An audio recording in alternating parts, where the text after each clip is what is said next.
네, 경제인사이트 이어가겠습니다. 요즘 시장을 보면 주가의 선행지표 비슷한 것이 하나 있습니다. 바로 환율입니다. 환율 영향이 그만큼 커졌다고 할 수 있는데요.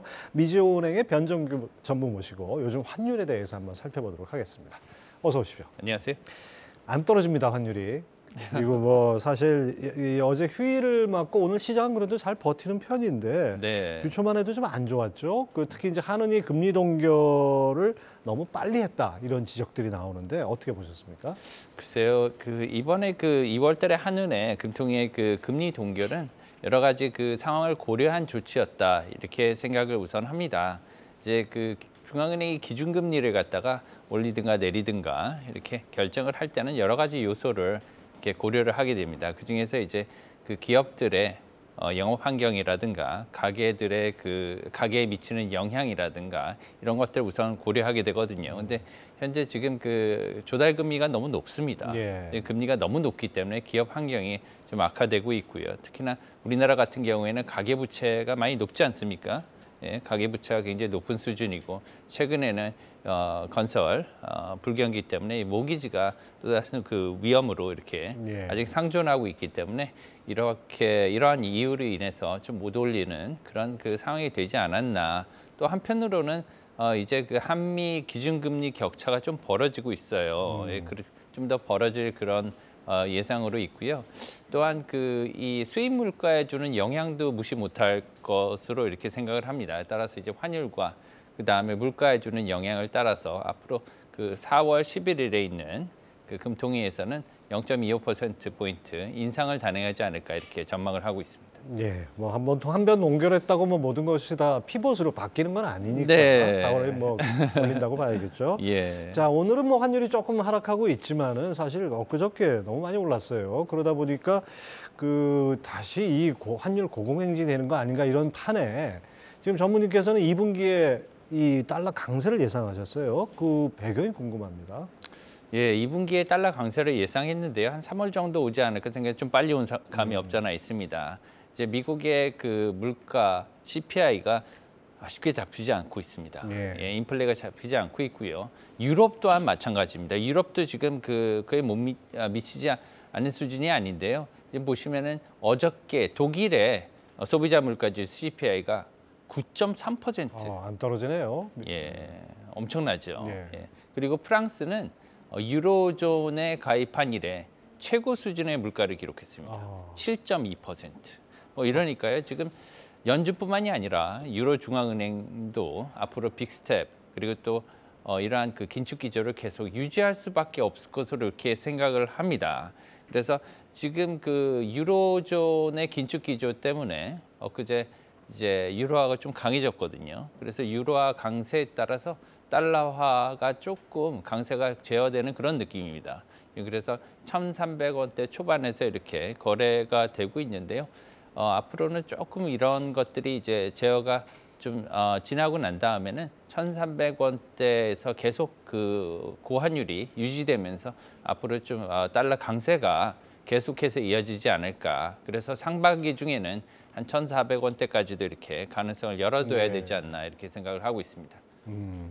뭐 환율 그동안 쫙 내려갈 때는 그게 엊그제 같은데 불과 한 달 사이에 거의 한 90원 이상 이렇게 환율이 올랐어요. 예. 자, 그러다 보니까 이 환율 움직임에 또 외국인 동향이 민감하지 않습니까? 특히 한은이 기준금리를 동결한 직후에 2월 말까지 며칠 안 되는 기간 동안 외국인이 1조 원 가까이 팔아치웠어요. 이런 흐름을 어떻게 봐야 될까요?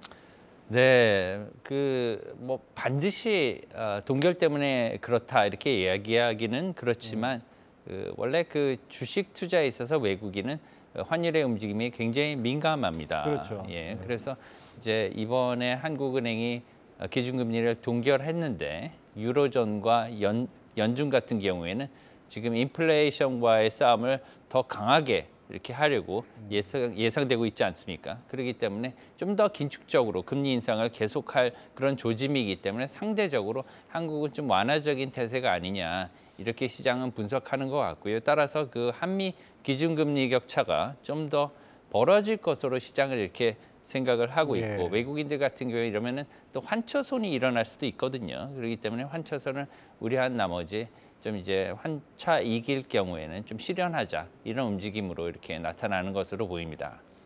그렇죠. 자, 기준금리 차이를 언급하셨는데 지금 미국이 4.75, 여기서 베이비 스텝으로 3월, 5월 두 번만 올려도 지금 1.25%포인트 격차가 1.75가 되고 만약에 3월에 빅스텝으로 간다 그러면 바로 1.75%포인트까지 벌어집니다. 그 금통위가 움직이기 전에. 자, 이런 부분에 대해서는 시장에 좀 영향이 있지 않을까요? 네, 앞으로 영향이 있을 것으로 보입니다. 그러니까 그 좀 전에 앵커님께서 말씀해 주셨듯이 지금 한국은행의 기준금리가 3.5%입니다. 예.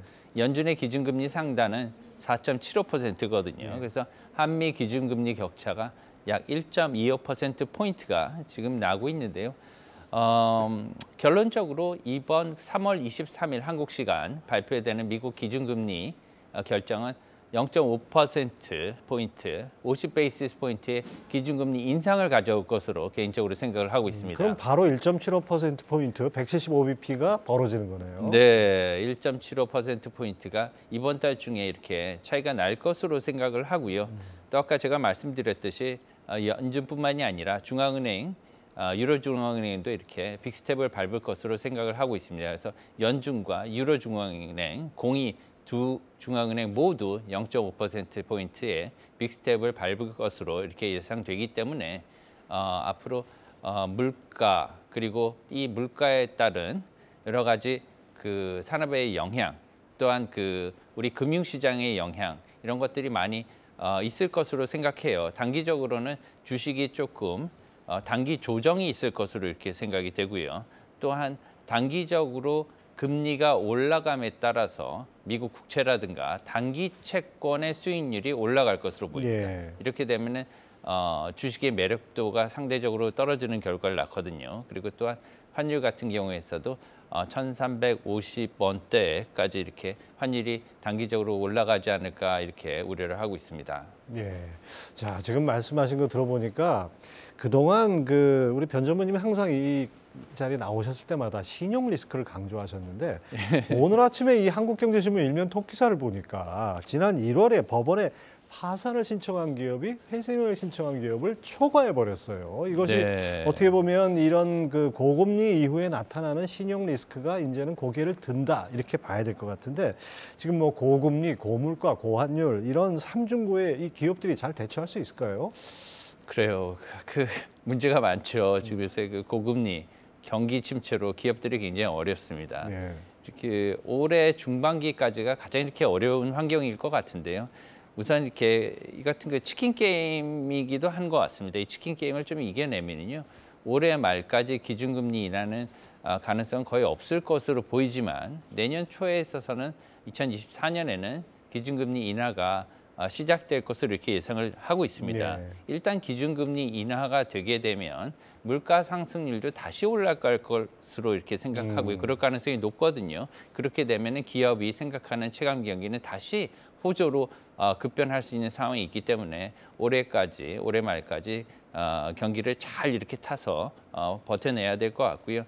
특히나 우리나라 같은 경우에는 또 중소기업들이 굉장히 중요합니다. 아까 그렇죠. 말씀드렸다시피 그 지금 회상 절차가 되게 중요한데 매우 지금 그 파산 기업이라든가 이런 회사에 있어서 그 회생 절차를 정부와 지자체에서 좀 많이 지원을 해줬으면 좋겠다 이런 말씀을 드립니다.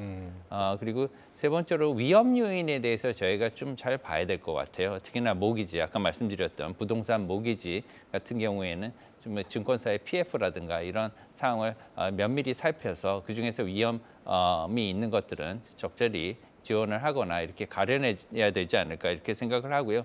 무엇보다 기업체들이 요새 그 금리 부담이 굉장히 큽니다. 네. 예, 금리 부담이 크기 때문에 특히나 금리 예측의 정확성을 조금 더 높이면 좋겠다. 특히나 이제 방송이나 아니면 신문이나 이런 여러 그 매체들을 이용하셔서 많이 보셔서요.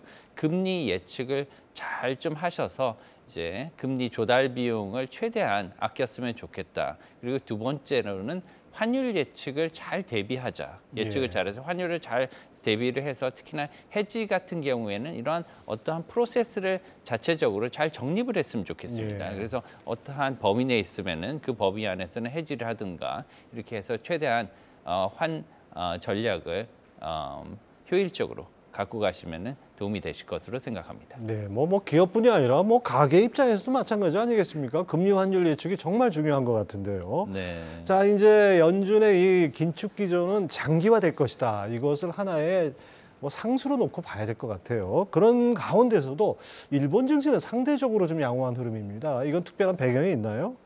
네, 그 2월 달에는 그 니케이 지수가 코스피 지수의 실적을 조금 상회하긴 했습니다. 그 전까지는 엎치락뒤치락 했거든요. 그래서 예. 비슷했습니다. 사실 근데 2월 달 들어서 조금 이렇게 차이가 명확하게 나타나서 이제 기사에 많이 오르는 모양인데요.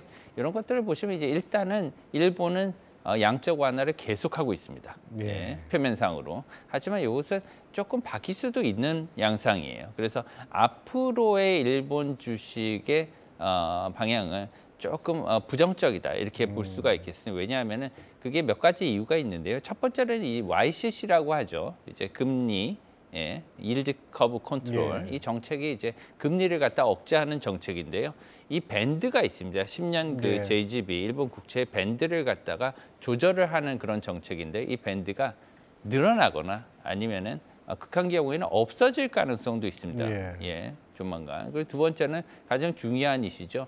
이제 일본은행 총재가 바뀝니다. 4월 달에 취임하죠. 예, 4월 8일 날 이제 그 구로다 총재의 만기일이 다가오고요. 그다음 신인 총재가 이제 취임하게 되는데 이제 이렇게 되면은 양적 완화를 고집하던 구로다 총재에서 신임 총재로 바뀌면서 통화 정책이 바뀔 가능성이 있다는 겁니다. 그래서 통화 정책이 바뀌어서 긴축 기조로 바뀌게 되면 일본 주식도 얘도 좀 부정적인 영향이 있지 않을까 해서 좀 주의해서 봐야 될 것 같다 이런 말씀을 드립니다. 네, 지금 뭐 그동안의 금융 완화 정책도 있지만 일본 증시가 조금 살아난 이유가 중국의 리오프닝도 있지 않겠습니까? 그런 점에서 보면은 우리나라 증시도 중국 리오프닝의 어떤 수혜를 받을 수 있을까? 이 부분이 좀 약간 헷갈리는 것 같아요. 어떻게 보십니까? 네, 어저께 그 발표된 2월 중국의 PMI죠. 제조업 구매자 관리 지수가 52를 넘겼습니다. 예, 기준치를 넘었죠. 예, 11년 만에 최고치라고 합니다. 그러니까 이제 그 이전까지 이제 방역 때문에 이제 중국의 이제 GDP라든가 아니면 소비라든가 생산이 많이 이렇게 위축이 됐었는데요.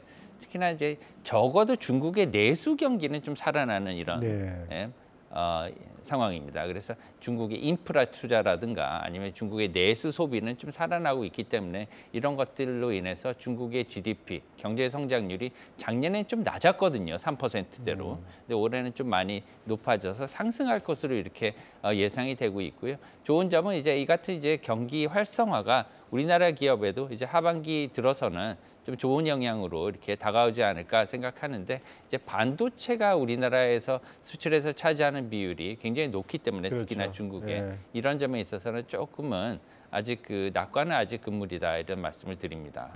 자, 1월은 예상 밖의 강세장이었고 2월은 좀 조정을 받았습니다. 근데 3월은 어떻게 될지 이게 전문가들은 상저하고를 예상했는데 지금 상황은 조금 달리 가는 것 같은데 어떻게 보십니까? 예, 연준의 기준금리 인상이 최소 5월, 길면 6월까지도 이렇게 계속될 가능성이 있습니다. 네. 이에 따라서 이제 기준금리가 계속 올라가다 보니까 긴축 정책을 계속 이제 진행을 하게 되는 거죠. 이에 따라서 증시라든가 위험 자산의 투자는 조금 시기별로 좀 아직 제어가 되고 있다 이런 말씀을 드려요. 그렇기 때문에 중반기까지는 좀 신중하고 안전한 투자 원칙을 고수하는 게 좋지 않을까 이렇게 예. 말씀을 드리고요. 3월 달 같은 경우에는 환율은 좀 소폭 상승하겠고요. 채권 같은 경우에는 단기 또 오늘부로 그 미국의 10년 국채 수익률이 4%를 넘었습니다. 그렇죠. 예. 그렇기 때문에 이제 국채라든가 여러 채권의 수익률도 좀 상승하는 일드 커브가 상승하는 국면을 보이겠고요. 또 마지막으로는 그 시장 금리에 있어서도 조금 그 스프레드라고 하는 그 가상 금리가 좀 이렇게 상승하는 그런 국면을 맞이할 것으로 보입니다. 그래서 큰 리스크는 좀 금물이고요. 안전한 투자로 당분간은 이렇게 진행하는 것이 있지 않을까. 현재 투자 사이클상에서 이렇게 말씀을 드립니다. 예, 3월 한 중순까지는 출래 불사춘이라고 해야 될 것 같습니다. 여러 환경이. 예, 미주은행 변정규 전무 함께했습니다. 말씀 감사합니다. 네, 감사합니다.